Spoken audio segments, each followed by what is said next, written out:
Hey guys, ML here. If you're looking to start a podcast, start with Buzzsprout. If you let them know we sent you through the link below, you get, when you sign up for a paid plan, you get a $20 Amazon gift card. How cool, right? You get free money for signing up to get your podcast started. So Buzzsprout gets you the show listed every major podcast platform that you need. That's Amazon, that's Google, that's Alexa, every place. You'll get a great looking podcast website, audio plays that you can drop into your own website, detailed analytics to see how people are listening, tools to promote your episode, and so much more. Join over 100,000 podcasters already using Buzzsprout to get their message out to the world.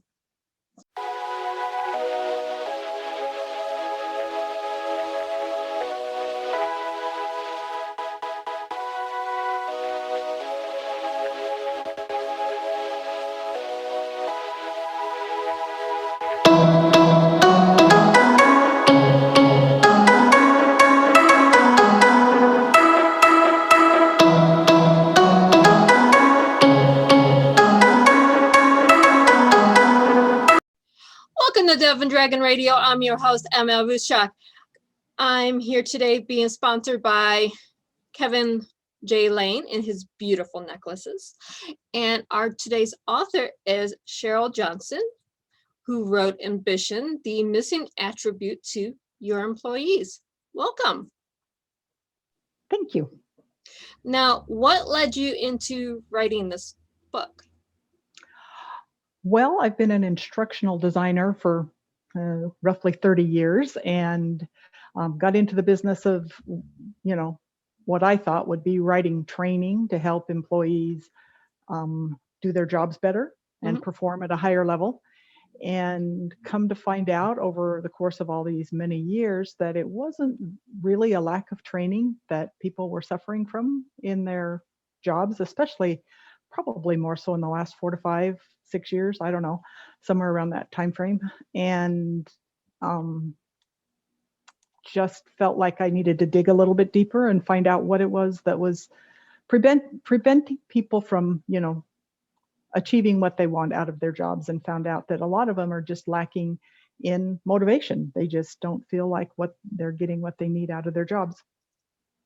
Now, did you find while you were writing this that people are going toward jobs because they just need a job or because they actually want it as a career?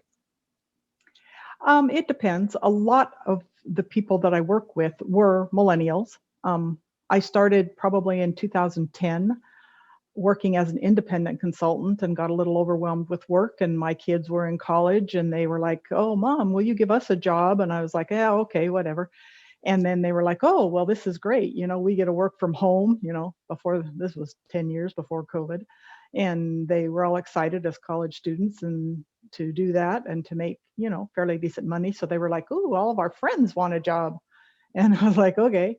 So I started hiring a lot of millennials clear back in 2010. And a lot of my information in terms of, if you want to call it research, it's not formalized research, it's based just off a lot of my own personal experience, came from employees who came to work for me, and then them sharing, their experience in the workplace from there.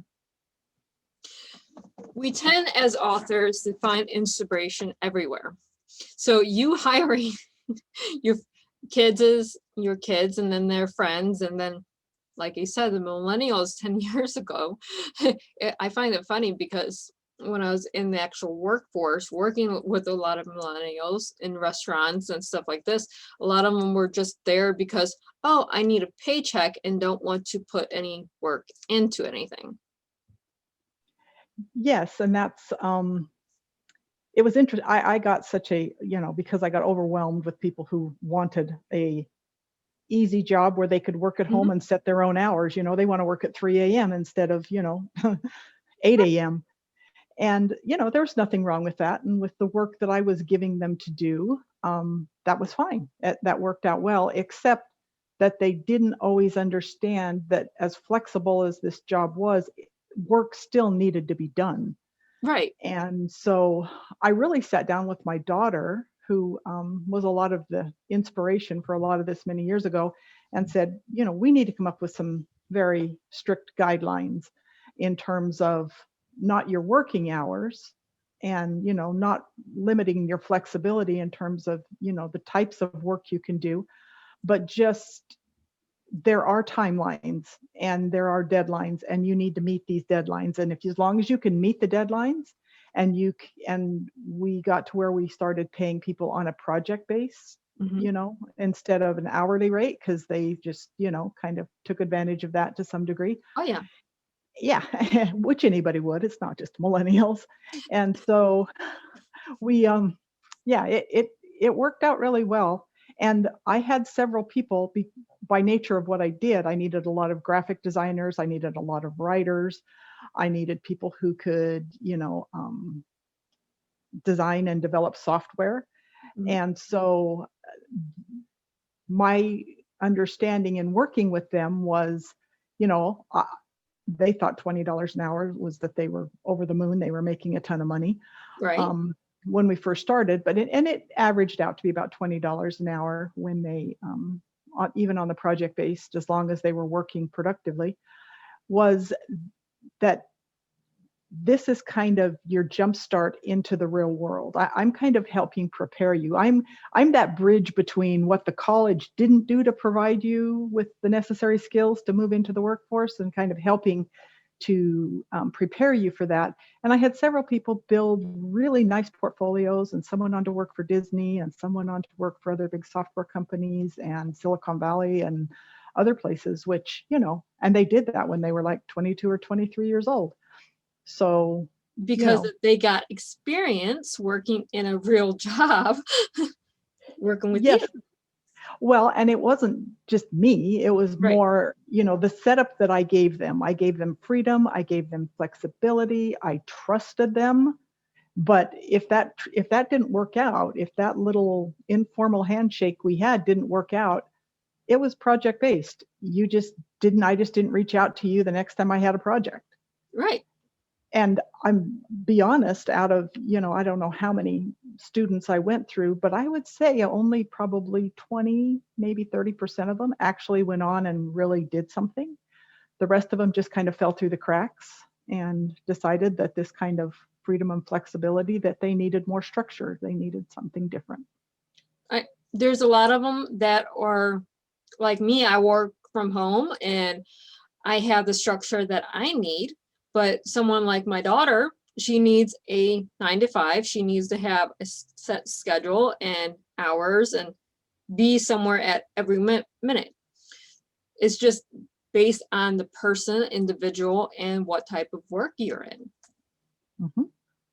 Exactly. And it's, you know, totally different depending on who you are. And it's interesting because my husband is an extraordinarily ambitious person, Hmm. and he's very successful at his job. He is totally self trained. He never went to college, but yet he works, for a law firm, one of the top law firms in the country, doing cybersecurity um, analysis on when you see all of these breaches, around the country. He works on a lot of those. And so he's motivated in a different way, Right. but yet he still needs that structure. He likes that 9 to 5. He, for a long time, was needed to go into the office and have that place, that dedicated place to work, and he couldn't do that at home. And he's since COVID, he's kind of, changed a little bit there. But it's not a matter of that there's one's better than the other. It's just that you need to find the right match for what works with people. Exactly. There is not one template that works for everyone. Everyone's mind is a little bit different on how they process work. Some of us, we need to go into office, we need to be around people. And then there's people like me that I will work from home and on my own hours, be very motivated, and I don't need to leave. Yeah. And I'm the same way. I've always been I work best by myself. Yeah. But yet, being kind of in instructional design too, there's a very creative aspect of that. And I find that when I work with people who are Mhm. very creative and that type of thing, that I feed off of all of that creative energy in the room and do better in that, environment for, certain things, certain aspects of my job. This is very true. It's just we have to do more in educating people to figure out what kind of environment they work best in. We have the school structure from kindergarten to 12th, and my daughter's actually fallen through the cracks in high school because we're homeschooling, and that's not the environment she needs. That's not where she thrives. She's still graduating, but she's not getting the education because it's, oh, I can just do this and then I have 8 hours to do nothing. Yeah. And it's interesting because I had two daughters. One daughter, for various health reasons, needed to take a year or two off from school and homeschool. And this was, geez, clear back in 2006, 2007, before it was even really ever really a thing. Mhm. And she did well. I mean, she needed some prodding here and there to get her work done or whatever. But my other daughter, Miss Social Butterfly, she needed to be in school. She thrived off of that, all Yeah. of the interaction with her teachers and her peers at school, and that's what she needed. So I think that's what people don't understand is I, one of the questions that I've analyzed over years and years, because um, I grew up a very, very self-motivated, self-driven, you know, independent kind of Mhm. person. And I look around and I'm just like, why isn't everybody like me? you know? Yeah, isn't that funny? Is I can do A, B, and C before people are even done with A because I'm motivated to get to the next step. Where others, oh, I have from this time to this time to do letter A, and I can get to letter C sometime next week. Yeah. And I I remember growing up and kids nowadays, their parents take them once they're getting ready to graduate from high school, the year before they go on all these college tours, and their parents help them fill out all their applications for college, and their Mhm. parents help them make all these decisions, and their parents do this and their parents do that. And I remember my kids asking me at one point, like, Mom, when are we going to do these college tours? And I was like, I don't know. When do you want to do these college tours? Mhm. And well, what schools are we going to go to? What schools do you want to go to? Yeah. Yeah. And the thing is I didn't go to college right out of high school. I sat out for a year and a half, and I lived in Wyoming. I was from small town USA, and I wanted to go into the big city. I moved to California, lived with my aunt, and I wanted to experience life. And then I decided, well, maybe if I went back to college, that might be a good idea. Um, but when I went back, I was ready for college. Now they call that a gap year. I don't know, Yeah. whatever. But the thing is my great aspiration as a teenager was I wanted to be a flight attendant. Well, college wasn't really going to get me what I needed in terms of being a flight attendant. And I remember, my mom, I don't even remember my mom saying, you need to be this or you need to be that, or if you don't get good grades, you're not going to get into college. And if you don't get good grades, you're not going to this, that. It was just simply, do what you want to do. And if you want to become a flight attendant, great. At that point in time, like I said, lived in small town USA and not realizing that big airlines don't recruit out of little, Mhm. Green River, Wyoming. Um, and so I didn't even know where to start, And so I went to the public library and I found out the addresses of all of these airlines and started writing letters. And then it took a series of letters to find out who, where their hiring department was and who was the right person. And then I'd get a slew of applications. And these were paper applications that you stuck inside a typewriter and you couldn't make one mistake. You Right. couldn't mass produce these things, not like nowadays. And so, I mean, and then I would get all excited and I'd, turn in 10 applications, which was a lot when you had to hand type, 5, 6-page applications.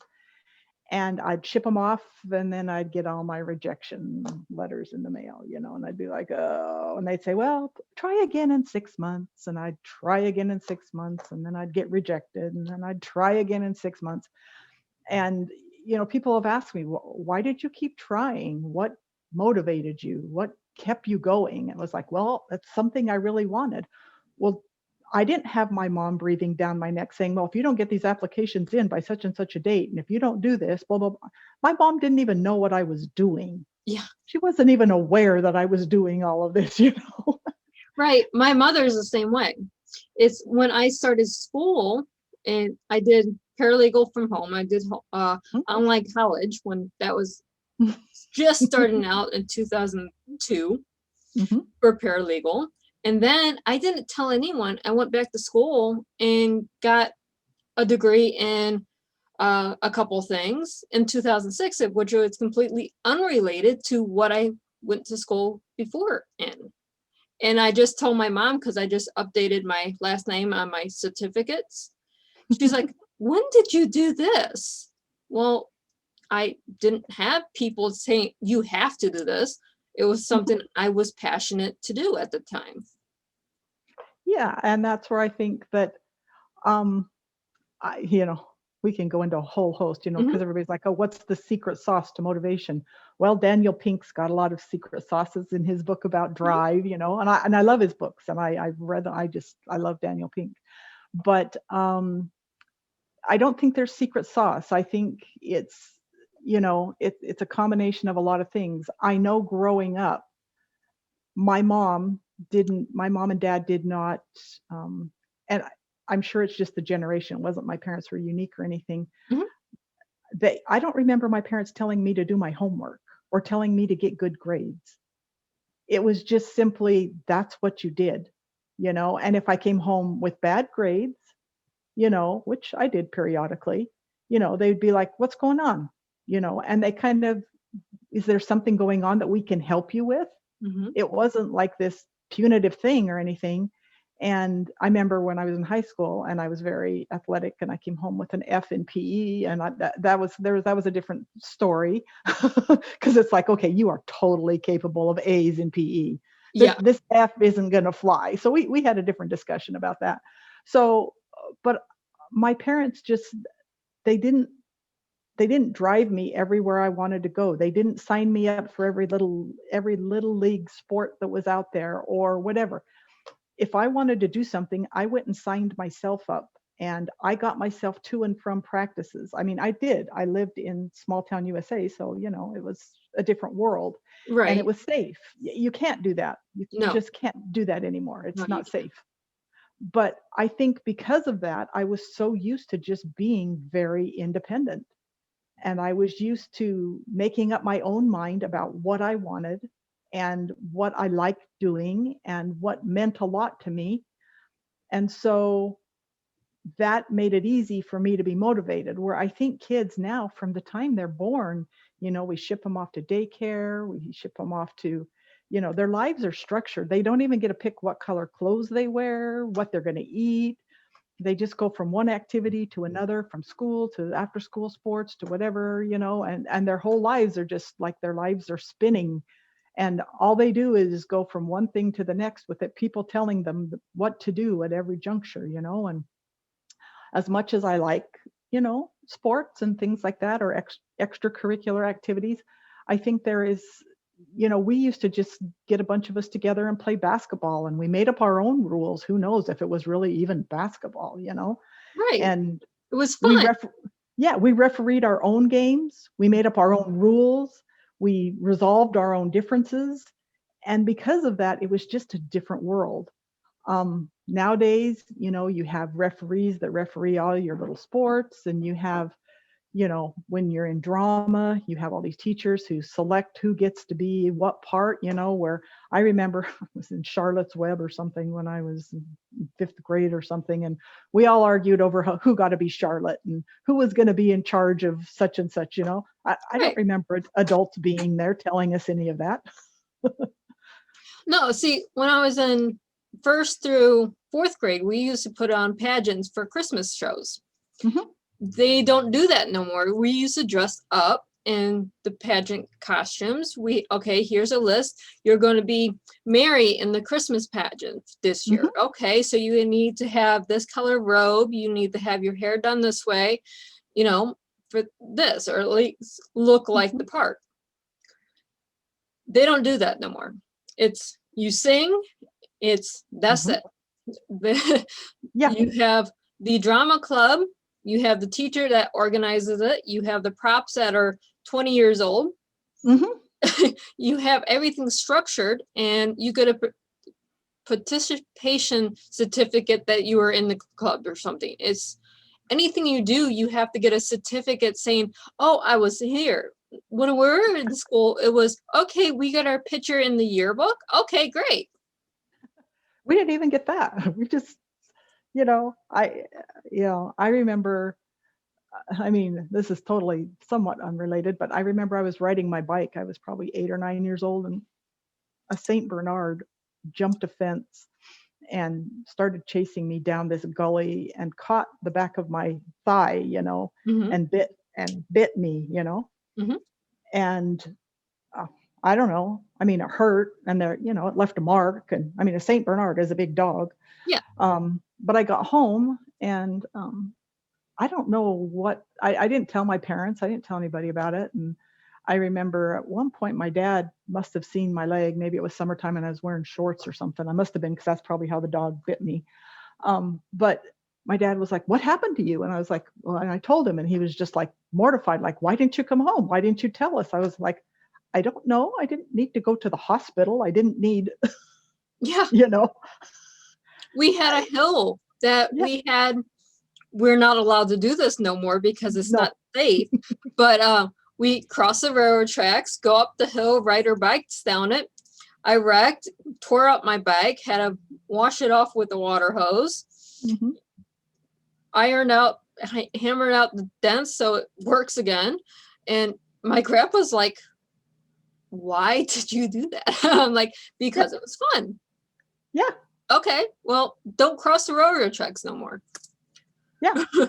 That was the end of this. And this is back in the 90s. Now, you don't cross those railroad tracks now because now there's the police guarding the Hmm. railroad tracks that never has a train on it. Yes. And I think, if I were to say, somewhat the secret sauce Mhm. is when people can't think for themselves, and when people aren't able to make their own Mhm. decisions and feel like they have some autonomy over their lives or over their jobs. So now we go to jobs and we're told, like little robots, we don't need artificial intelligence to create robots for us, because I think they've done a good enough job of that as it is. You Yeah. know, they tell you, we want your opinion. Tell us what you Mhm. think, blah, blah, blah. No, they don't. They don't really want to hear that. They don't want to hear it at all. And I found that out as an independent consultant, having worked many, many, many jobs where they came in and were like, "Oh, tell us what you think, and what's the best way to do this?" And you start to open your mouth, and immediately they're like, no, no, no, that's no, Yeah. that's You that. don't want to do that. You don't want to find a new procedure that makes your job easier. You don't want to think for yourself. You don't want to greet the customers differently. You have to basically be the little robot that they're creating. Yeah. And who's going to be motivated? I mean, I can't tell you how many jobs I came into as an independent consultant, because what I would do is I would find a job description, and I would apply for that job, and they'd look at my resume and they'd get all excited, and I was all excited, they were all excited, I thought it was a perfect match, I'd go to work for them, and I'd get there and I was like, whoa, this is not at all what the job description said. And I finally learned that most of the time their HR department just went on the website and Mhm. found a generic job description and threw it up there. So I got better at interviewing them, instead of them interviewing me. Oh yeah, But in the long drawn out painful process, I found out that people don't really want, free change. thinkers. Yeah, they don't, not at all. And they don't want change. They and they just want people who come and do what they're told to do. Yeah, you want people that don't think for themselves, take orders, blindly follow the leader. And this is what we're training people to do. We're not training people to think and have a unique thought anymore.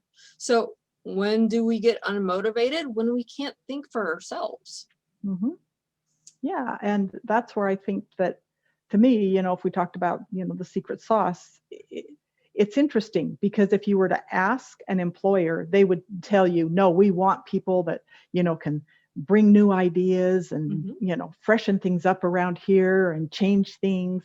But when the reality of that hits them, they're like, no, that's not going to work here. That's not going to fly. Right. And that's kind of why I wrote this book, was really just to say, are these really the kind of people you want? If they are, this is what you have to do to cultivate that kind of an environment where these people will thrive. If you don't cultivate that environment and nurture those things, these people they're either, number one, not going to stick around. They're going to go find some other place who will, let them grow where they're planted. Or become an entrepreneur themselves and grow themselves. Yeah. Or they're just going to stay there. And in a lot of ways, it took me a long time. I've been doing this for like 30 years. Mm-hmm. And probably the first 15, I just spent so much time beating my head against the wall. And then finally, I just started complying. I was just like, I'd get a job. I didn't have my hopes up anymore. I would just go in. I would be quiet. I'd be like, okay, I'm just going to figure out the lay of the land here. What are they really looking for? What do they really want? And then I'm just going to mold myself to fit them, because I'm an independent contractor. I'm only going to be here a short while and be gone anyway, right? Right. And then I would get criticized because we hired you because we wanted a consultant to come in and tell us how to do things differently. And I was like, you guys need to make up your mind. Yeah. Do you want me to conform to your way, or do you want me to be a free thinker and actually tell you what's wrong with your business? Yeah. And how we can, make things better. And I'm at the very tail end of my career, I guess, getting ready to retire or whatever. And it's interesting because I live in Virginia and I've spent the last 2 years working on the West Coast and commuting prior to COVID, back and forth kind of thing. Now I'm working from home, but I definitely, when they hired me, their job description was so far off from what they were really looking for. But I'd been through this enough times, and like I said, I'm toward the getting ready to retire, right. And I was like, whatever, I don't care. And I went in, and the job was totally different. It had nothing at all like what the job description said. But the other thing I found that was really refreshing and interesting was I just really liked working for these people. They didn't really want my opinion on how to do things better in terms of, the job itself, but yet they were just nice people to work for. And they seemed to genuinely like me. Yeah. And I genuinely like them. And it's funny because my contract's up at the end of this month, and due to COVID and all of the cutbacks, and everything, they can't renew the contract. But a girl reached out to me. She says, "Oh, I see you're having a virtual luncheon. We're all going to have a brown bag virtual luncheon for, your goodbye." And I'm like, I've never had a goodbye because I've never been in any place long enough to have one of these kind of things. Right. But she said, "Do you really want one?" And I was like, I'm really going to miss working for these people.